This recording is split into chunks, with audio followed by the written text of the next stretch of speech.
Welcome to episode 42 of Brews Less Traveled, the podcast exploring the best uncharted craft beer cities across the U.S. I'm Brian. I'm the host. This is a podcast intro.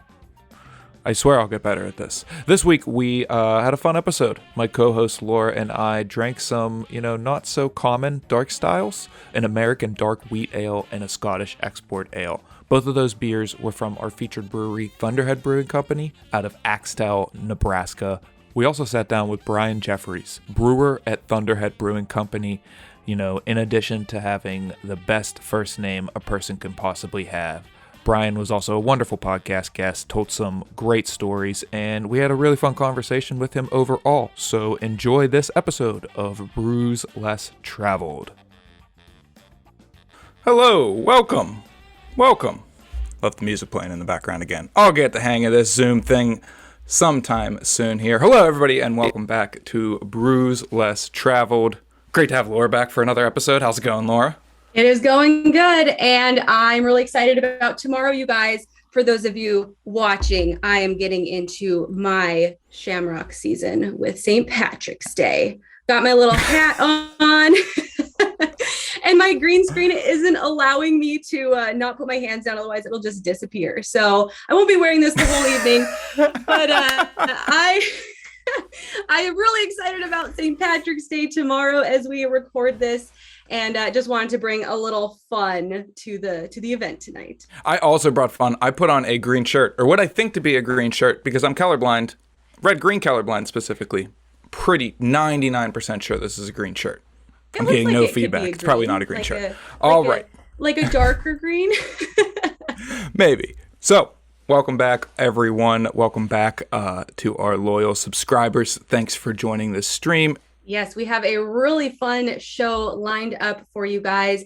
We are going to be talking with Brian Jeffries. He's the brewer at Thunderhead. Thunderhead Brewing Company comes back to us. They were with us in that pre-recorded episode 2 weeks ago, and we're featuring some more of their beer. We have the McTawisch Scottish Ale and the Cornstalker Dark Wheat. So we are going to be diving into those pretty quick here. We also have other things in the box from Thunderhead. Some people got stickers. I, however, did not get a sticker. I got this temporary tattoo, and if I was a lot more confident, I would put this temporary tattoo on during the show tonight. There would also be a very bad audio gag. We had a lot of visual gags last week. I thought we sold them very well for the podcast listeners. I don't know if temporary tattoo application could be sold over the audio medium. I think that could get a little tricky, just a little bit. But yeah, I got the sticker. So one of each from us, from the host and co-host for this week. I'm really excited about this sticker because I have actually started using a tip from Julie. She was hosting back in January, and she said she turns her stickers into magnets. And so that's what I'm going to do with this sticker. I'm going to peel it off, put it onto a magnet strip, and then stick it onto my filing cabinet. So it's this trend that's happening throughout this podcast. Stickers into magnets. Who knew? Yeah, bring magnets back. All right, segue. I think it's time to get into our first beer tonight. I was really not sure what to drink first, so I'm going with my gut here. I think we're going to go with this Cornstalker Dark Wheat. Nice dark beer, creamy head there, really nice looking. Some great aromas. Interested to hear people's thoughts at home. I'm interested to get Laura's thoughts on this beer. I am really excited about this beer. As you guys know from a couple weeks back, I told you guys how much I love the darker beers. And this one, just pouring it with the aroma, it's so satisfying just to smell it. I'm so excited about this. Yeah, it smells chocolatey, roasty, get that dark malt character, but that carries through the flavor, and then it finishes so smooth. It goes down so nice. Definitely. Kit Kat says wonderful aroma, creamy and toasty in the chat. I agree. Yes. It was 70 degrees today in Pittsburgh somehow, and this is a running theme on this show. Would I drink this beer in this weather? And I think the answer every time is yes. I think we just start the show off with like, oh, it's really cold here. This is a great beer to drink. It's really warm here today. This is also a great beer to drink when it's really warm. You wouldn't think that. I think a lot of people immediately associate dark beer with like cold, snow, ice, discomfort. This beer is going to give me comfort. But this is nice and smooth and dare I say refreshing. Yeah, I was going to say it has that more of that refreshing tone versus just a traditional dark wheat. I feel like these usually like heat me up a little bit more, but yeah, it's a little bit more refreshing. And it's been warm here as well in Southern Indiana. It's been like a heat wave while I was working all day. My fiance was out on the motorcycle. I was so jealous of him. I was about to call in and be like, hey, work, I'm sick. But no, it's been beautiful here. And this is definitely a good, refreshing beer to end the day. Yes. Funny enough, Laura's husband's name, Brian. My name, Brian. I feel like we need to get one more Brian into the mix. Well, let's bring on our guests to talk more about this beer and Thunderhead in general. Please welcome Brian Jeffries, brewer at Thunderhead Brewing Company. What's up, guys? How's it going? How's it going, Brian? It's going well. I love the action there. Finger guns, Shooter McGavin. Let's I go. love it. Oh, I can tell already we're going to have a really good time tonight. As we always do. Well, it's so great to have you here. And I think we should maybe just start off with a little description of Thunderhead and what you do there. Thunderhead Brewing is, I think, the third or the fifth oldest brewery in Nebraska. I can't remember which one that is. Top 5 for sure. You're very sure of number 4, though. Yeah, it's definitely not 4. It's 3 or 5. I've got a thing about odd numbers, and I remember this very specifically. Started in 1999, and they started on a 1-barrel system. And then, like after year 1, they moved a block away from where they started with the 1-barrel into a 3-barrel system. And they were there from the year 2000 until, again, either 2013 or 2015. I'm not real sure. And they moved to Axtell, Nebraska, because they were getting too big for the 3-barrel. I think they went to a 7-barrel eventually, but they were getting too big for that space. It was a brew pub, so they were brewing right where they were serving it, and they also had food, and they needed a bigger facility. So they moved to Axtell, Nebraska, where real estate prices pretty low. Where the brewery used to be a hay field outside of a town with a population of 700 people. Currently, we have 22 different beers on tap, including Cornstalker dark wheat. Fun fact about that beer, it's the first and only ever beer that Thunderhead had the art done before they had a beer to go along with it. So when the art was sent over, it was originally called a Cornstalker Strong Stout. And because on the label, there's like the evil farmer holding the ear of corn. They thought that they ought to add some corn into the recipe. And so they changed it from a strong stout to an approachable American wheat that has some malted corn in it. Very cool. I love learning the history about that kind of stuff. And I love the art of this can. I think it's so cool and kind of like has that old timey country bad guy vibe. Very fun. So cool. We heard a little bit about Thunderhead. And what was it that you do there? Oh, sorry. Yeah, I've been the brewer there for 3 years. So if you're tasting Thunderhead right now, if any of the listeners have tasted Thunderhead in the last 3 years, I made it. Oh, and he says you're welcome because this is some amazing beer. It is so good. So tell us, how did you originally get into brewing? So it's kind of a long story and it bobs and weaves around, but I'll try to lead us back to where it all makes sense. Valentine's Day 2015, it was a Saturday. I took my then girlfriend to Omaha. We were going to go out for some lunch and just have a nice day in Omaha. On the way there, she picked that we should go to the Crescent Moon, which happens to be across the street from the Blackstone Hotel where the Reuben was invented. We get there and it was Omaha Beer Week. I did not know that. And at the time I was a Silver Bullet Blue Bomber drinking fool. I was not into the craft beer. And the deal of the day at the Crescent Moon was if you bought your glass, you got a free fill. And then the second fill was like half price or something. So I was like, sure. We'll go with that. And I just asked the server what she would suggest. And she said, the Vanilla Bean Blonde by Infusion, who I think you guys are going to have on soon. I tasted that and I thought, holy stuff. If they can make beer taste like this, what else can they make beer taste like? So I went home. I bought a homebrew kit. I ordered it off of one of the online supply stores. I got it and I started homebrewing like the next weekend. At the same time, I was a semi-professional YouTuber, and this is where the story kind of weaves around. And I was making videos where I talked about the UFC, mixed martial arts, cage fighting, and I had a video series where I would sometimes pair fight cards with beers. And I paired a fight card with Schaebin's Pilsner from Thunderhead.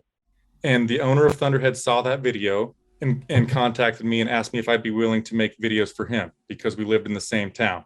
We met, I talked to him about making videos, and then I did make some videos for him, but I revealed to him that I was a home brewer. So at that point, when I met him, I was a year and a half into my home brewing career. And after that moment, every single brew day that I had as a home brewer, Trevor Schaebin, the owner of Thunderhead, brewed with me and taught me how to brew.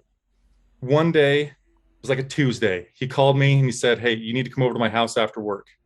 And I was working for the county. I was a residential field appraiser at the time. I was the tax man, essentially. Was not a very fun job. But he called me to come over on Tuesday night. And I said, "Trevor, I can't have beers tonight. I have a 2-month-old son. We didn't sleep well last night. I cannot come over tonight." He said, "Just come over. I promise we won't have beers." I went to his house. He gave me a long list of really crappy things. He's like, "Would you clean some gutters? Would you rebuild a sewage pipe? Would you mow some grass? Yada, yada." And I said, "Yeah, sure. I would do those things." And he said, "Okay, if you're willing to do that, I'll also pay you to make beer." I shook his hand. I started making beer. 4 months later, I was on stage at GABF shaking Charlie Papazian's hand. We just won a bronze medal for Schaebin's Pilsner. And that's like a meteoric rise from drinking Blue Bombers to fist bumping Charlie Papazian. That's awesome. You go and take advantage of buy a glass, get a beer, and wind up working at a brewery. Sorry, long story, but I think it's kind of epic. Yeah, was worth it. That was very interesting. I think that's one of the most entertaining stories I've heard here on Brews Less Traveled. I love hearing origin stories because it gives us so much insight into where brewers come from. Because it's not always you've been brewing for hundreds of years. Well, obviously not 100, but you haven't been brewing for 10 or 20 years. It could just be something like this where everything just aligned perfectly. And so cool. I'm going to go and stalk you on YouTube now. I'm going to go watch these old videos also. So I was making them for Vox Media at the time, going by Flying Brian J. Okay. Oh, that's a wonderful wrestling commentator name. I feel like we have to say something now that we brought up wrestling. Rest in peace, Razor Ramon. Rest in peace, Scott Hall. Hey, yo. Yeah. I just love too the fact that Trevor sold you with a very realistic interpretation of this is what professional beer making is. You want to cut grass, you want to paint a wall, you want to clean your gutters, you want to do terrible work that basically nobody enjoys doing. Okay, you're cool with that? You could be a brewer. Yeah, at any moment, the demand could go down, and they got to try to keep you employed. They don't want you to leave because you don't have work for a week. So you got to be able to do some crappy things, like at the beginning of the pandemic, when all in-house service was shut down. It was a hard time. So to step back, Laura already mentioned this. Back on the first episode of the month, we drank the Peat Smoked Porter. We took some guesses, threw out some wild speculation as to how the smoke character makes it into that beer specifically. But could you lift the veil and explain the process behind that? Yeah, it's not that sexy. So so what we do is I get my phone, I call up my malt supplier, and I say, "Hey, send me a bag of Peat Smoked malt, please." And they're like, "Boom, done." I mill it up, put it in the mash, and away we go. It's not a lot of the grain bill to get that character in there, right? Super small. So I think we made 500 gallons of it, 15 to 16 barrels. And 10 pounds of peat smoked malt went into that beer. Oh, wow. Yeah, very, very little. But it's just enough. Smoke is something that humans can sense at a very small level. And so it doesn't need much for you to be able to taste it and smell it. Yeah, for sure. I really enjoyed that beer, and I miss it. And I'm sad that I don't have more. But I am really enjoying the Cornstalker, the dark wheat. I'm really enjoying this. It's really perfectly balanced for me and something that I would really drink all the time. But speaking of this beer, let's jump into our second beer of the evening. We have the McTawisch Scottish Ale. So let's break this one open.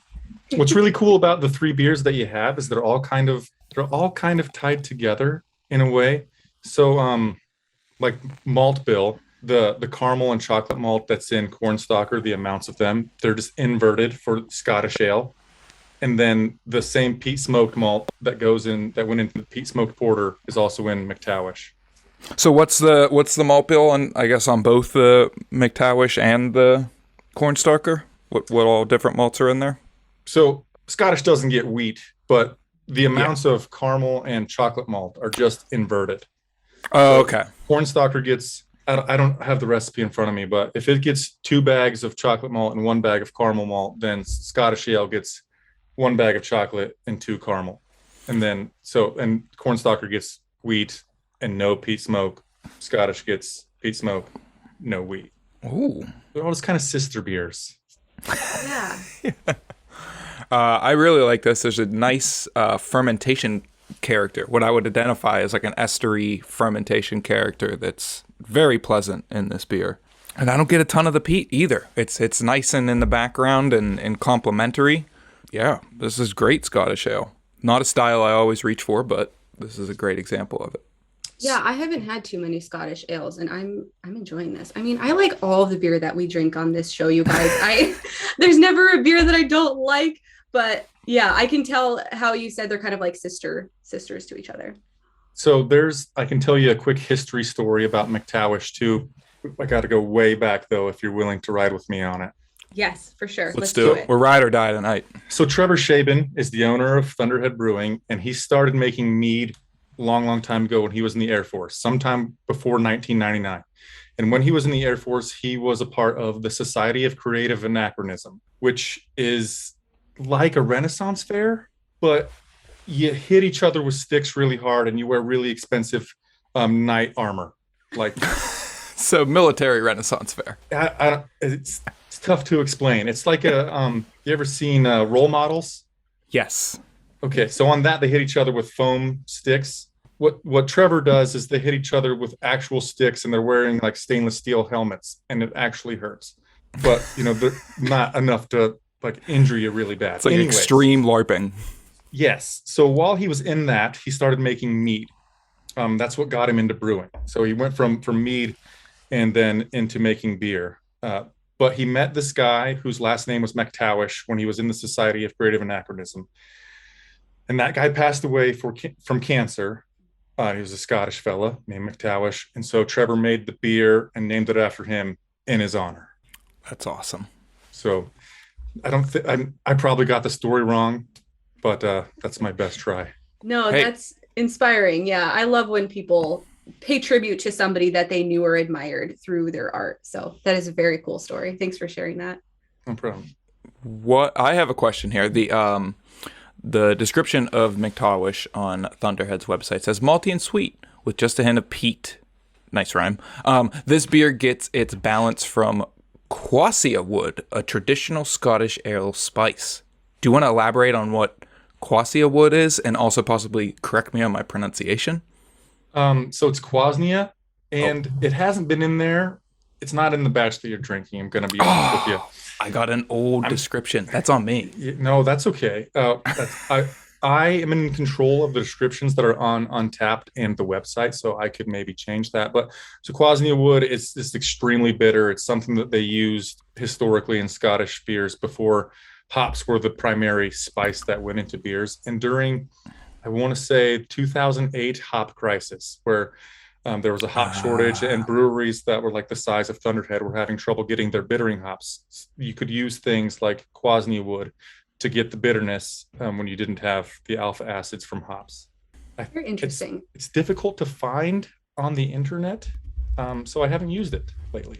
So what would be the main difference then between this one and then that original that had the quasnia? What would be like the main notes or tone that you would notice? Not a lot. It's just we're just getting bitterness from that. But I don't want to say that it was ceremonial, but it was like an part homage. Of the, Almost. it's part of the historical brewing process, so they used it. It's not doing a ton for you flavor wise. You could achieve the same with a couple 60-minute charges in the boil, and you're good to go. Pretty much, yeah. Yeah. So main things going on in there, and although that beer is, I like to use that beer as like a gateway to dark beer. So somebody comes into the tap room, they're like, "Oh, I don't really like dark beers."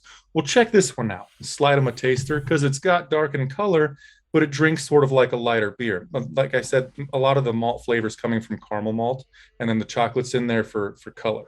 So yeah, I can definitely see that, because I noticed right away it just felt a little bit lighter, and I think the carbonation level made me think it was a little bit more of a lighter beer also, just in the taste and how, like, the mouthfeel, all of that. I was gonna say you can taste kind of the flip. I just sip both of them here, and the Cornstalker dark wheat, it's that roast up front, complemented really well by a sweetness, and then it's the flavor is exactly flipped, like the malt bill is flipped, you said, with those specialty malts, and with MacTawisch, the sweet is up front and it's complemented very nicely with just a little bit of roast from that chocolate malt in the back end, and it is a great gateway beer. That's a cool phrase to use. It's a gateway beer for stouts.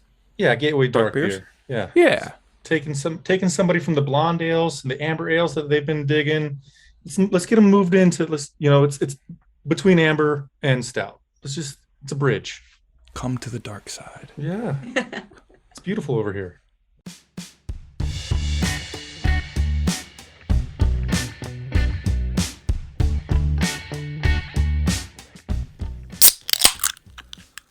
Now let's take a beer break and talk about corn. A corn break, if you will. The corn in Thunderhead's Cornstalker Wheat Ale and the awesome can artwork are an ode to Nebraska's most grown crop.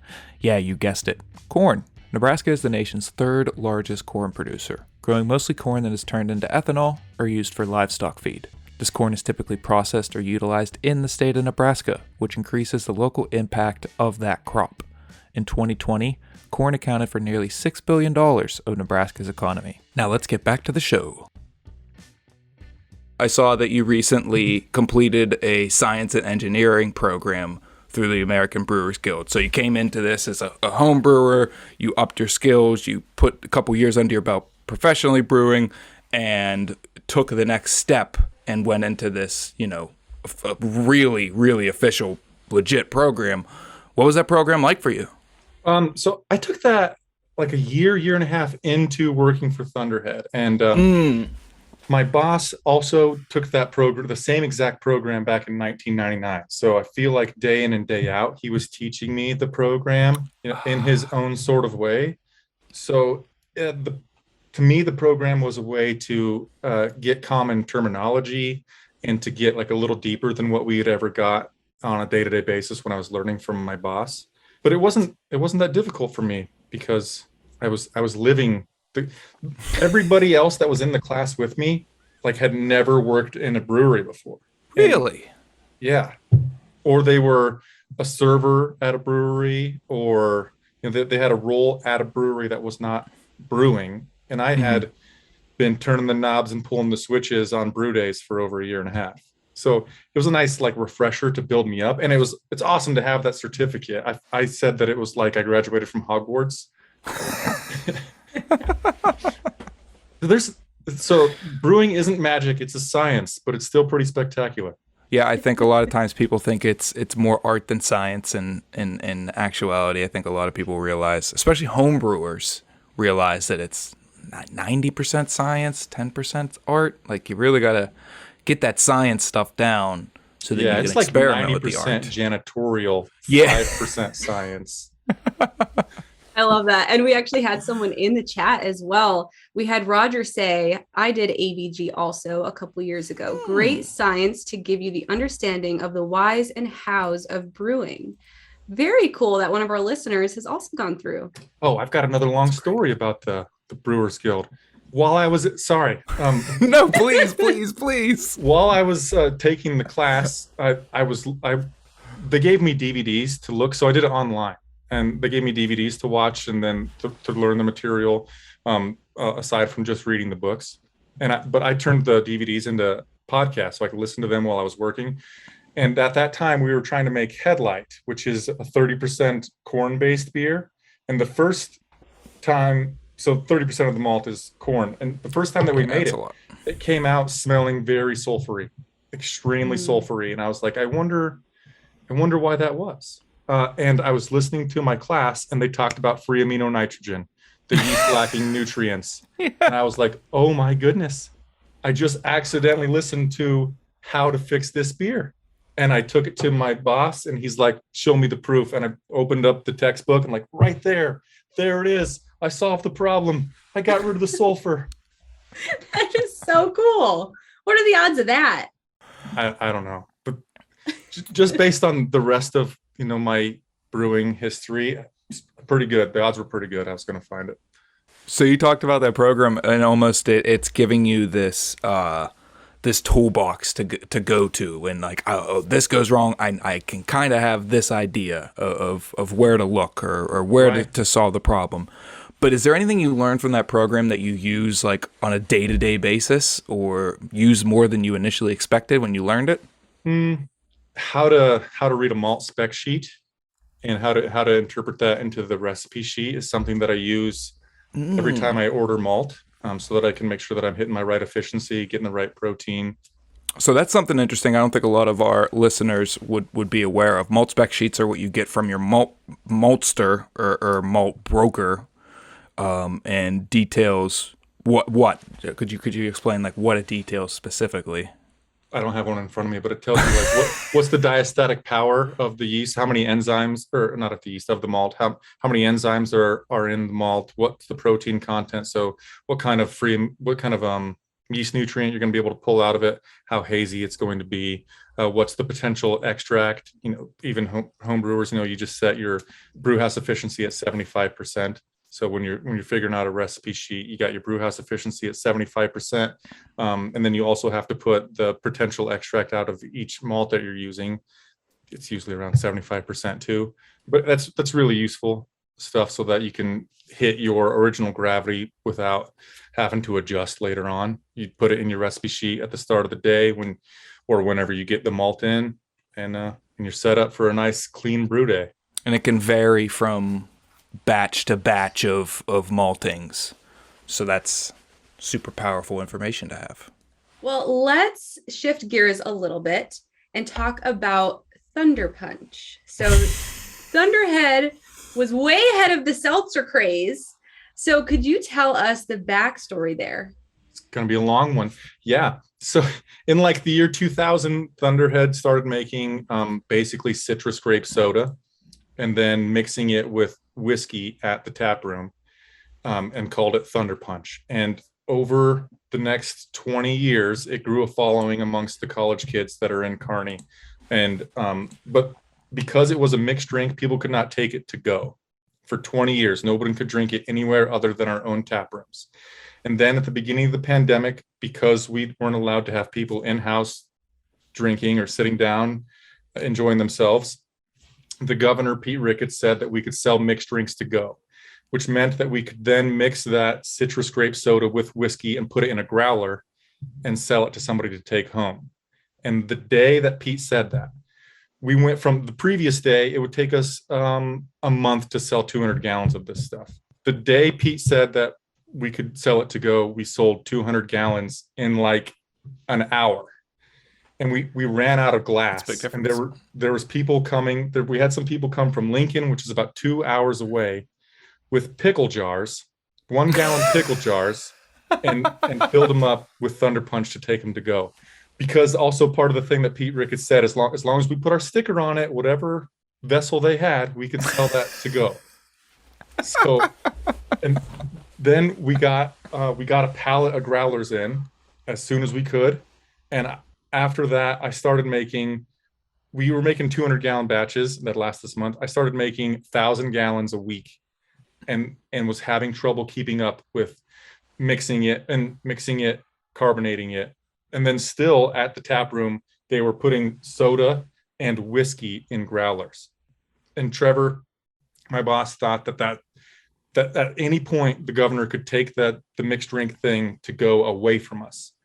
So he wanted to look at a way so that it would be sustainable. So we looked into getting a machine that we could make seltzer and have that be the base, so that we would make the alcohol, and then it's technically a beer, and then we could can it and sell it to go.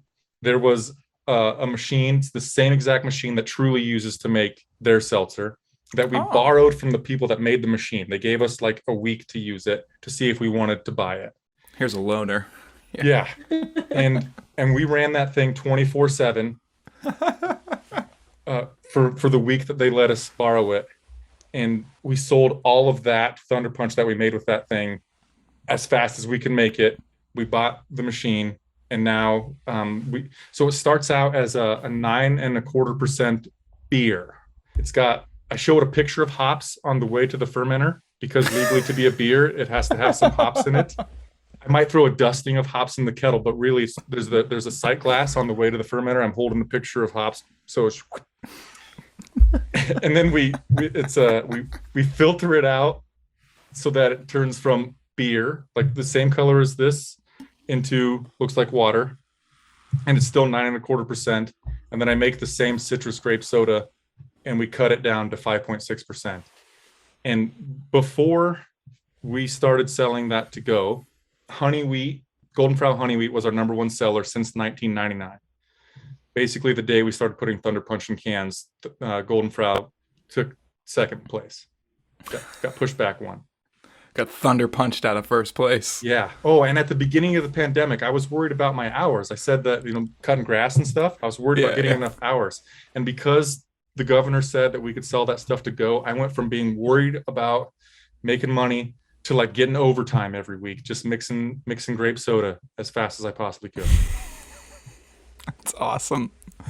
I just laughing at this whole thing, because one of the things, the fact that you could just put a sticker onto a pickle jar and they're like, cool, that's good to sell. I'm thinking about my friends in Massachusetts, where like you can't even take, if you have Brewery A's growler, you cannot get it filled at any other place other than Brewery A. And in Nebraska, they're just like, yeah, sure, I have a pickle jar. Throw a sticker on it. Here you go. So for a while, it had to have the Surgeon General's warning on it, and it had to have our sticker on it. And then Pete was like, put it in pickle jar. Who cares about the Surgeon General? So do you think the popularity of the Thunderpunch is going to stay? Has it been stable moving forward, or do you think the beer is going to take over again and seltzers will be on the back burner? So tomorrow, we're recording this. Tomorrow is St. Patty's Day, and basically the pandemic shut us down exactly 2 years ago today, and that's when this whole Thunderpunch thing started. Mm-hmm. And it's been steady. It's still the most popular. I'm making that base seltzer beer, the 9.25% beer, as often as I make anything else. It's in a tank. So we've got 3 60-barrel fermenters. One of them always has honey wheat in it. One of them always has the seltzer beer in it. Wow.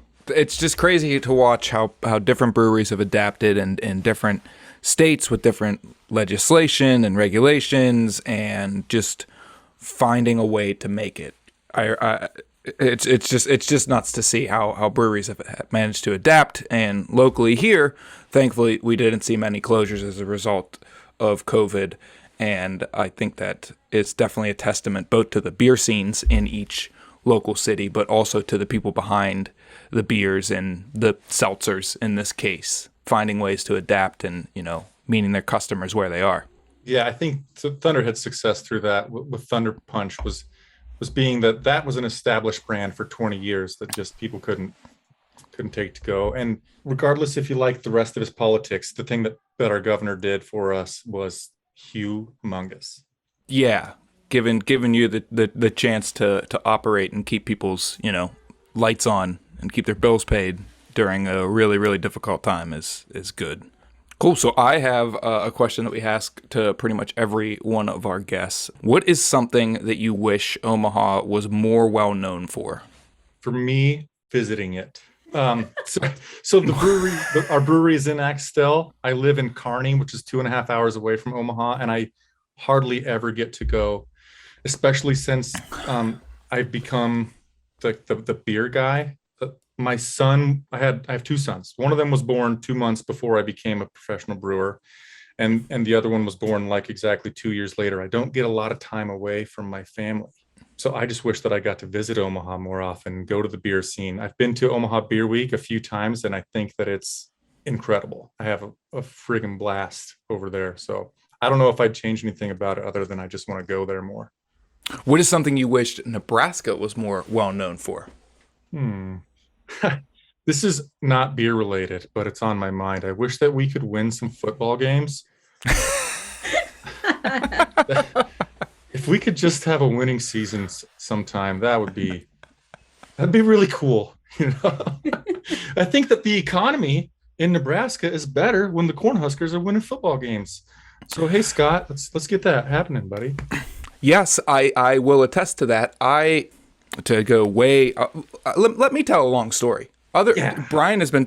Let me tell one. Yeah. I was a journalism major in college, and I actually did probably one of the best research articles, if I do pat myself on the back, that I ever did, and that was about what the financial impact of a Steelers playoff game was in a weekend in the city of Pittsburgh, and it was tens of millions of dollars that one playoff game would bring into the city on a weekend. Now, I know this is a metro area and Steelers are huge, but, Nebraska football is giant in the state of Nebraska. And I can't even imagine the economic impact that has when people are more inclined to go to the games, when they think Nebraska has a shot at a championship, shot at a college playoff or whatever. Even out here in Kearney, 2 hours away from the games, when they're winning, the bars are busier on Saturdays. Mm-hmm. People want to celebrate. That's what it is. They just want to celebrate. All right. So anything to plug before we get out of here, Brian? Yes, you can follow us at Bruvana and No. The other Brian, our guest Brian. Do you have anything to plug? Where can people find Thunderhead products? First, I wanted to give a shout out. I want to appreciate everybody that recently testified in favor of LB 1235, 1236, and 1239. Currently, Nebraska beer only accounts for 2% of all Nebraska-owned breweries. Only account for 2% of all beer sold in Nebraska. And those three legislative bills are working toward getting better brewery distributor relationships and to allow some self-distribution for breweries. And there are some, so this podcast is called the Brews Less Traveled. And a lot of people from the breweries that are way less traveled than the ones that are in Omaha. There's one in Broken Bow, Nebraska, Ord, Hastings. So Cody Schmidt, Caleb Pollard, Nathan Haft, they all testified in favor of those legislative bills. And I think that their efforts are going to help the industry in which I work and make it a more fruitful place for me to be and more beneficial for me, for Thunderhead, and for a lot of small breweries in Nebraska. And I just wanted to take this time to thank those guys for doing that for all of us. That's all I got. Absolutely. Well, that is awesome. Anybody that steps up to speak on behalf of their fellow community members, especially in a way that's going to help their livelihood and their well-being, they should be admired for taking that step. So that is awesome. Yeah, they're sticking their neck out there. We really appreciate it. Also, I should say, I've got some really cool beers coming out soon at Thunderhead. I've got a Hefeweizen. I might have a Dunkelweizen. I got a Lavender Kolsch that just came out recently. Ooh. That was a homebrew recipe that I brought into Thunderhead. So it's like, I call it my brainchild. My boss would say that I wouldn't be able to make it without him, which is true.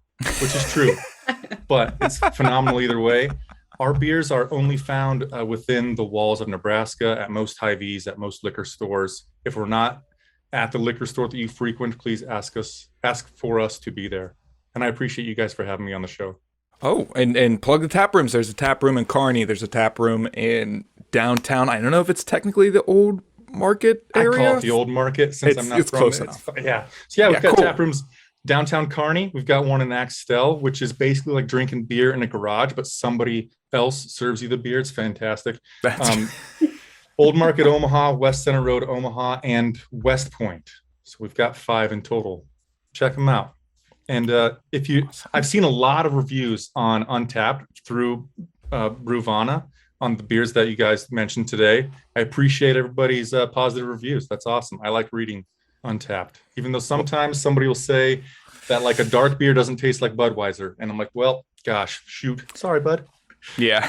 Well, shout out to all the people, all of our followers, all of our listeners that have been throwing the good vibes over to Thunderhead on Untappd. Thanks again to Brian for joining us today. Thanks to Laura for co-hosting. Cheers, everybody. Cheers. Cheers.